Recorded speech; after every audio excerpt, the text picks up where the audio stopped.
KPK menyangkal saya? Enggak lah. Enggak, saya rasa KPK menjalankan tugasnya secara profesional.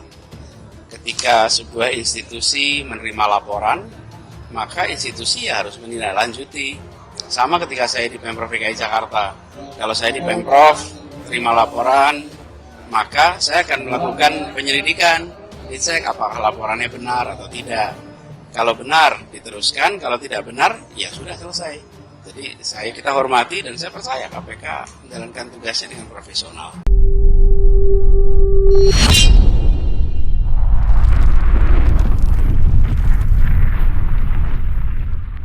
Anies Baswedan luar biasa, tetap tenang meski akan ditetapkan jadi tersangka oleh KPK.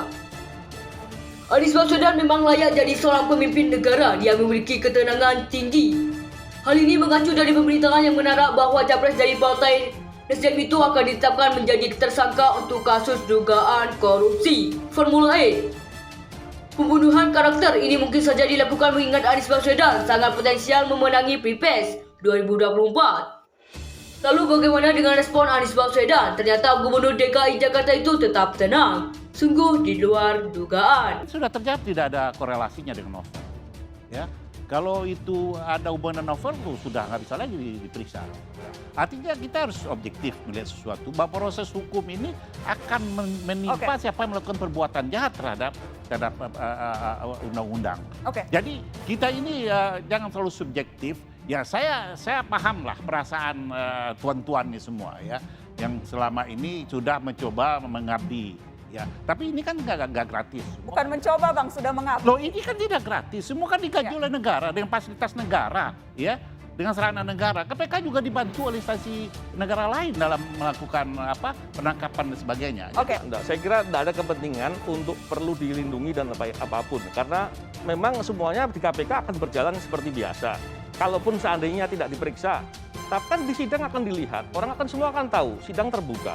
Kira siapapun yang terkait dengan kepentingan untuk diperiksa bisa saja diperiksa.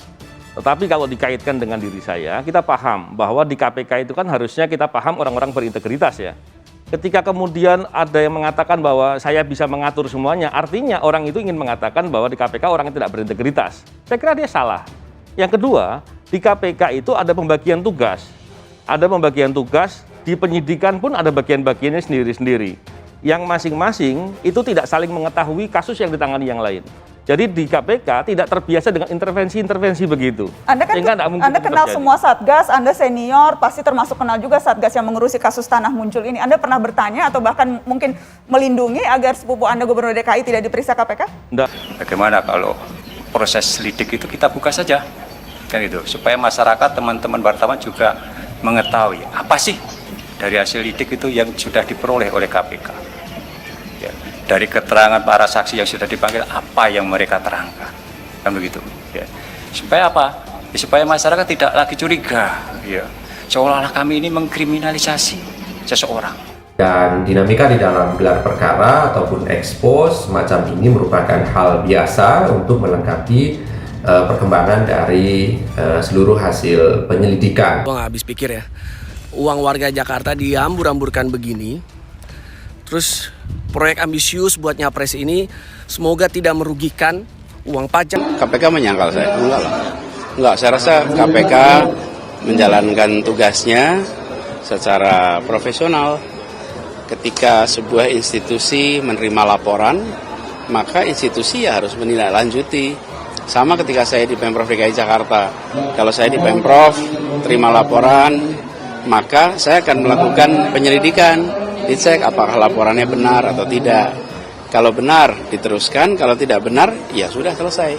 Jadi kita hormati dan saya percaya KPK menjalankan tugasnya dengan profesional.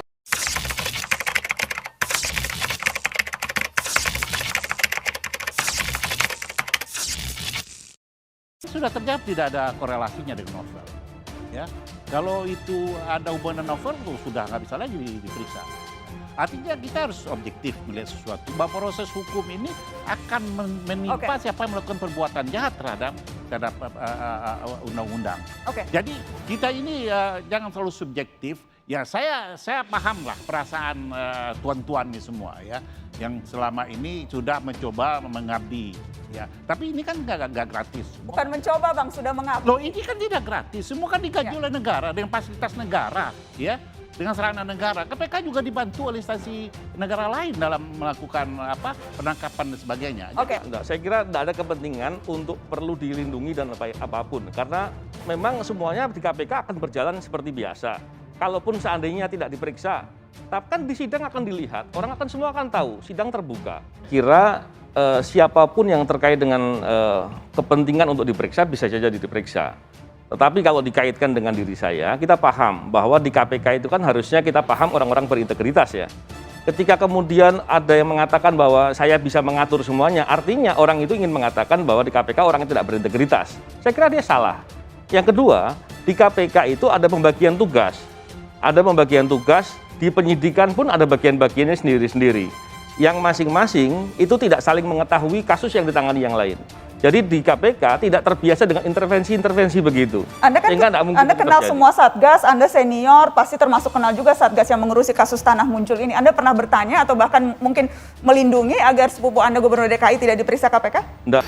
Bagaimana kalau proses lidik itu kita buka saja, kan itu, supaya masyarakat, teman-teman wartawan juga mengetahui apa sih dari hasil lidik itu yang sudah diperoleh oleh KPK. Ya, dari keterangan para saksi yang sudah dipanggil, apa yang mereka terangkan, kan begitu. Ya. Supaya apa?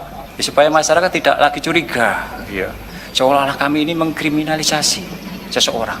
Dan dinamika di dalam gelar perkara ataupun ekspos semacam ini merupakan hal biasa untuk melengkapi perkembangan dari seluruh hasil penyelidikan. Gua nggak habis pikir ya, uang warga Jakarta dihambur-hamburkan begini, terus proyek ambisius buat nyapres ini semoga tidak merugikan uang pajak. KPK menyangkal saya? Enggak lah.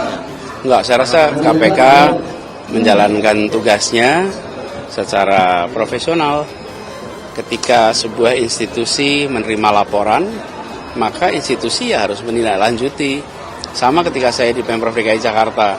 Kalau saya di Pemprov terima laporan, maka saya akan melakukan penyelidikan. Dicek apakah laporannya benar atau tidak. Kalau benar diteruskan, kalau tidak benar ya sudah selesai.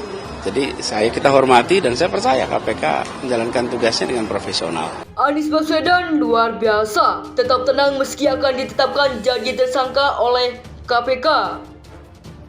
Anies Baswedan memang layak jadi seorang pemimpin negara yang memiliki ketenangan tinggi.